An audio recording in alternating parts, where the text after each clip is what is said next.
So you've got your small group. They're gathered around at your home and ready for the discussion, all looking at you, and they're waiting for you.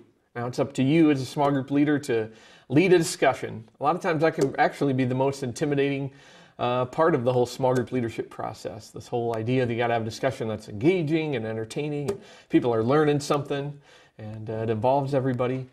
Well, there's some good news about that. I'm here to help you figure out a few tips, few keys to really leading a great discussion. And let's start with some of the good news. The first good news is really that you don't have to have all the right answers.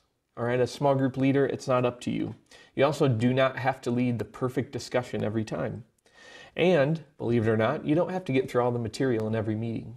All right, but here's what leading a good discussion is about. All right, really our goal is just to create discussion, right? Just to engage people, involve people. Our goal is to challenge people to actually think about the topic, have to internalize it. Our goal is to create a safe environment that people feel comfortable sharing what's going on in their life. And another goal is to really just help everyone's input feel valued. So how do we do that? Let's jump in. All right, the first key I think to doing that is really asking great questions. You know, I like to tell my leaders that you actually don't have to have all the right answers. You just have to have the right questions. It's a skill I've tried to develop in myself, just learning to be able to ask really good questions. One of the secrets to doing that is to ask open-ended questions. All right, a lot of times true, false questions, multiple choice. So is Jesus the sheep or the shepherd in this parable? That's just not going to create a lot of discussion. So keeping them more open-ended. I like to try to avoid the questions that involve kind of the Sunday school answers, as I call it too, right? Where everybody in the room knows the answer is, it's God, it's Jesus. That doesn't really engage people either, so I try to avoid that. I like to ask questions that really help people internalize something and really ask, so what do you think about that? How does that make you feel? How does that make you want to respond? Which of these things stuck out to you the most? Which of these things is the hardest for you to do? Those are open-ended kind of questions that invite discussion. Second secret I'd say is asking good follow-up questions. A lot of times, by default, people are just going to kind of give the surface level answer. And one of the biggest keys you can do is to learn to follow up on that, kind of push people a little bit to have to dig a little deeper. Here's a few examples of some good kind of follow-up questions. Just asking stuff like, so what makes you say that? Or how do you feel about that? How do you think it would have affected you maybe if you'd lived in Jesus' time? Or how would you explain that answer to your non-Christian neighbor? So, just really trying to follow up and just try to get them to go below the surface level, really, with their answers. The third secret, I'd say I like to put it as start an argument. All right, as a small group leader, you get the opportunity to start an argument. I often tell my groups that, if we all are going to agree on everything every time, then what's the point of getting together and discussing? Because it's just going to get kind of boring after a while. But sometimes as the leader, I kind of have to play the devil's advocate. I kind of have to, throw out some comments there, kind of stir the pot and really kind of start an argument, really. And here's some examples of what I mean by that. Sometimes I like to ask, so do you really agree with what the author is saying? I like to remind people that we don't have to agree with everything that we read from every author. So I'll ask them that. Or why do you think God designed it to work that way? Why didn't God do it this way instead?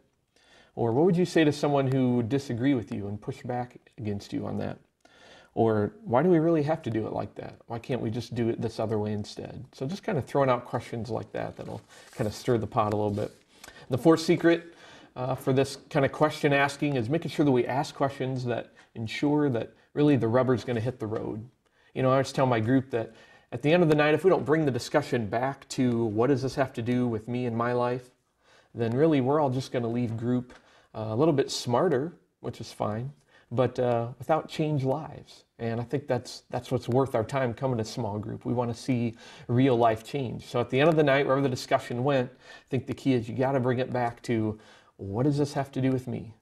What am I going to do about it? So that's what I'll ask them. I'll say, what in the world does this have to do with us in this year, in this state that we're living in right now? Or how does this change your perspective on that topic? Or maybe, all right, so what are you going to start doing differently this week from now on because of what we talked about? So it's really that bringing it home.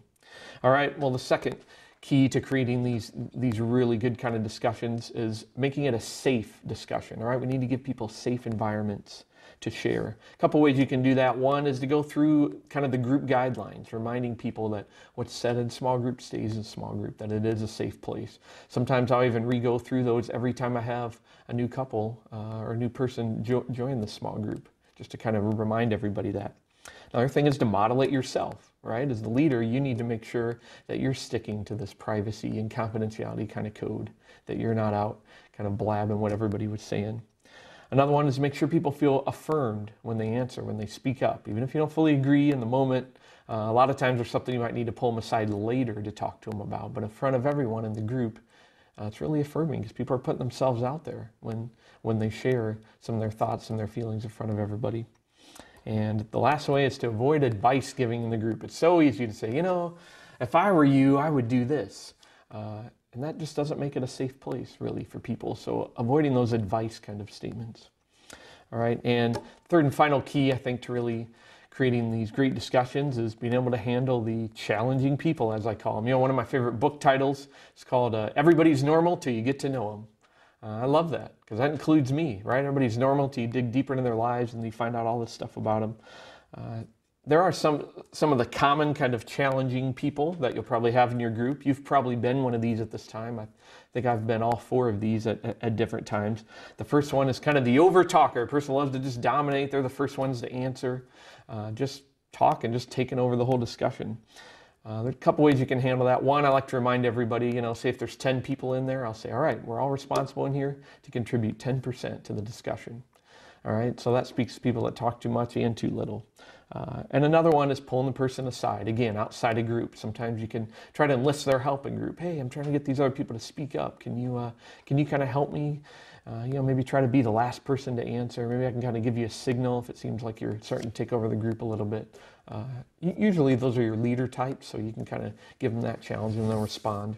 Now on the opposite end of that is the non-talker, the quiet person. And a couple things you can do with them is, you know, just to call on them periodically, specifically, and to really affirm them when they do share. And again, to pull them aside one-on-one outside a group, talk to them, try to find out more behind their quietness, really. Third one would be the tangent starter. People that just love to throw out those comments and just take you off where you're trying to go. And I think it's okay to let tangents go. You know, I think you got to kind of have a sense of humor about those things. But again, that's something you can pull somebody aside outside a group, talk to them about it, let them know you need their help in keeping the group focused sometimes. And I think the fourth one of these is the insensitive person.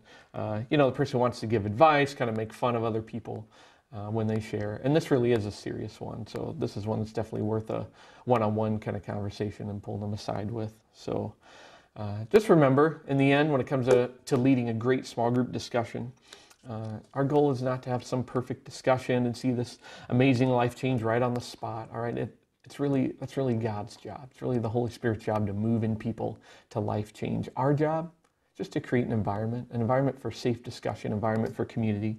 So I encourage you to pray big time for every small group that the Spirit will lead the discussion right where you want to go. I encourage you to get an apprentice, all right? That way you don't have to do this stuff alone. You can have someone helping you to lead a good discussion. You can tag team on it. And just remember, God's the one doing the work, all right? And you're just there to let Him speak through you and really just to be someone who creates the environment for this, all right? Good luck.